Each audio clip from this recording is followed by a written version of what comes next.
It is noon in July, and the thermometer nailed to the barn wall reads 101.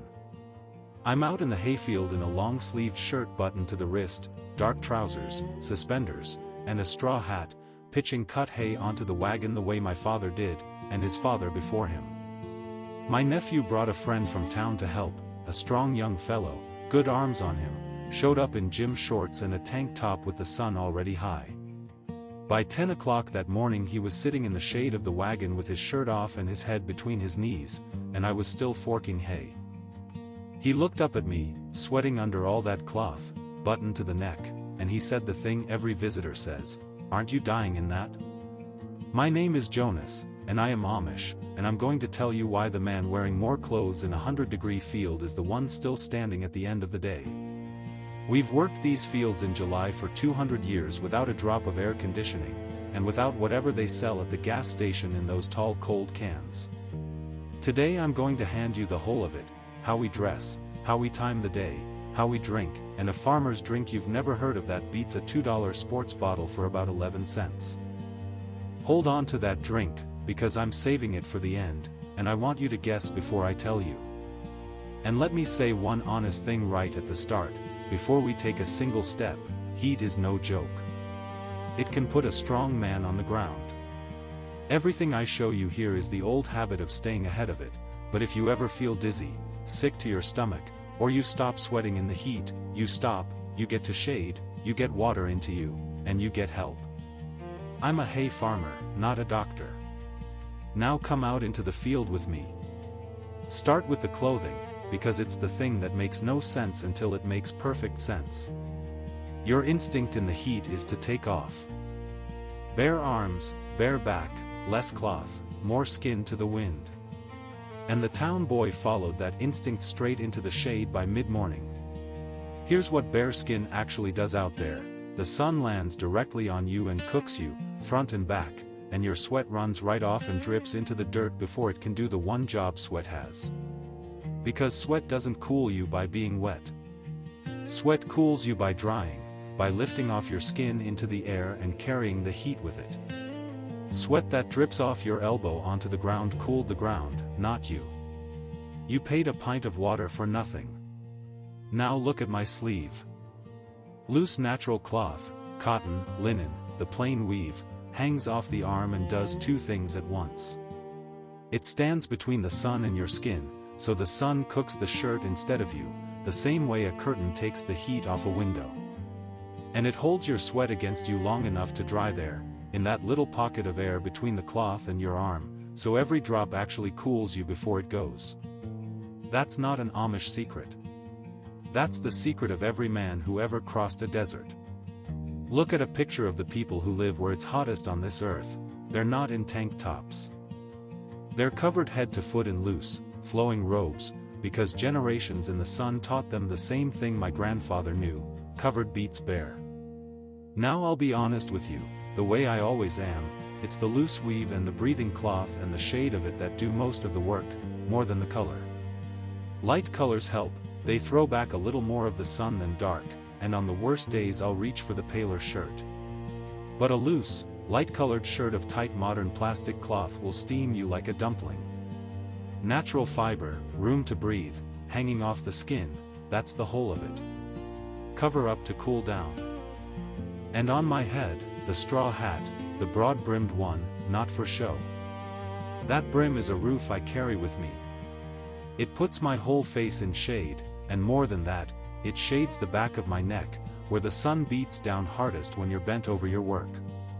A bare head in that field is a kettle on a stove. The straw is woven loose on purpose, so the heat that does get in rises straight up and out through the top instead of sitting on your scalp. Cheap, light, breathes like a basket. I've worn out more straw hats than I can count, and every one of them was worth more to me at noon than any machine. Now let me reset here and give you the thing that matters more than any garment, because you can dress perfectly and still fall over if you fight the sun head on. We don't. We time the day around the sun instead of against it. Listen to how an Amish summer day is actually shaped, because it's nothing like yours. We're in the field before the sun clears the tree line, the hard labor, the pitching and the mowing and the lifting, gets done in the cool gray hours of the dawn, when the dew is still down and the air is kind. We work hard and early. Then, when the sun climbs up to the top of the sky and the field turns into a skillet, right about the hours you're heading out to mow your lawn, we come in. That long midday meal you've heard the Amish take, the big dinner in the middle of the day, isn't just about the food. It's shelter. We eat slow, we rest in the cool of the house through the worst 2 or 3 hours, we let the hardest heat pass over us like weather. And then, as the sun swings low and the shadows come back long across the field, we go out again and finish in the gentle end of the day. Hard work at the 2 cool ends, rest through the hot middle. The man who insists on doing his heavy labor at high noon because that's when he has time is fighting the one enemy he cannot beat. Bend your day around the sun, and half the battle is over before it starts. Then there's the water, and here's where nearly everyone gets it wrong in a way that actually makes them worse off. You felt it, you come in parched, you grab the big cold jug, and you tip it back and drink a whole quart down in one go until your belly is tight. It feels wonderful for about 4 minutes. Then you're sweating it all straight back out and running to make water, and you're thirsty again within the hour. A body can't soak up a flood. Pour a bucket of water on dry ground all at once and most of it runs off, sprinkle that same bucket slow and the ground drinks every drop. Your body is the ground. The old way is steady sips, a few swallows every little while, all day long, before you're even good and thirsty, because by the time you feel the thirst you're already behind. I keep the jug at the end of the row and I drink a little every time I reach it. Not a gulp when I'm desperate. A sip when I'm fine. You're trying to keep the well full, not bail it out after it runs dry. And that steady sipping brings me to the drink I told you to hold, the one you've been guessing at, the farmer's drink that beats the fancy sports bottle for pennies. My people call it Switchel. The old-timers called it haymaker's punch, because it's what you drank to get through a day of putting up hay in the heat, and men have been drinking it in these fields since before your great-great-grandfather was born. Here's the whole recipe, and you likely have every bit of it in your kitchen right now.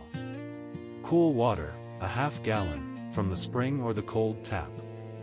Into it, a good splash of apple cider vinegar, maybe a 1/4 cup. A knob of fresh ginger, grated right in, as much as you like the bite of. And a spoonful or 2 of molasses to sweeten it, or honey if that's what's on the shelf. Stir it, let it sit cool an hour if you can, and carry it to the field. Now here's why the old-timers swore by it. When you sweat all day, you're losing water, and along with it some of the salt and minerals your body carries, which plain water alone doesn't put back. Molasses isn't just sweet, it's dark, and it carries minerals of its own. Folks always said the ginger sat easy on the stomach when plain cold water didn't. The vinegar cuts the thirst and gives it a sharp taste that makes you want to keep sipping in the heat, when plain warm water gets dull and you set the jug down. And a little sweetness gives you something for the work. That's much the same list a $2 sports drink is selling you: water, sugar, salt, and minerals, in a plastic bottle, with dye to make it blue. Switchel was doing the same kind of job for 11 cents a quart 150 years before anyone thought to put it in a bottle and charge you for the color. The men who dreamed up the sports drink didn't invent anything. They put a price tag on the haymaker's jug. 2 more small things and I'll let you get back to work. In the hot months the old farmers never shied from the salt shaker at that big midday dinner. They figured they'd sweated a good deal out that morning and had more to sweat that evening, and salt was part of holding up through a long hot day.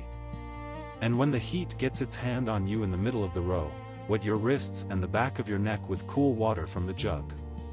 Those are the spots where the blood runs close and shallow, and cooling it there helps cool the rest of you as it circles round, a poor man's air conditioning, and it works quicker than you'd think. Then above all, keep your pace steady. The town boy sprinted, he wanted to be done, so he tore into it hard and fast in the first cool hour and burned himself down to nothing by 10. The old farmer looks slow. He's not slow.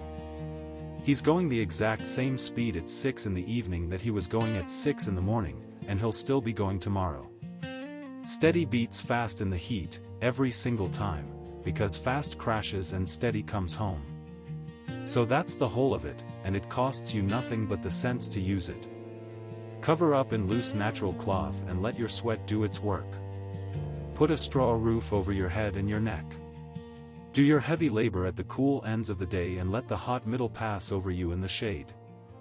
Sip steady, don't shy from the salt at dinner, wet your wrists, and hold your pace like a plow horse. And carry the haymaker's jug, switchel, cool water and vinegar and ginger and molasses, and let the gas station keep its blue bottle. Do this, and a 100-degree field will be far easier to stand up to, the way it has been for my people through 200 summers. Now tell me down in the comments, what did your own people drink to get through the heat? Every family and every country had one, a shrub, a lemonade, a tonic, and I want to collect them, so give me yours and where it comes from. And if the switchel served you today, know this, the best way to beat the heat is to never let it into the house in the first place. I've already shown you how we keep a bedroom cool through a July night with no machine, and how the cellar stays cold as a spring all summer long, and soon I'll take you up into the attic and show you the old trick that keeps the whole roof from cooking the rooms below. Watch those next, and you'll have the field and the house both. The old ways still work.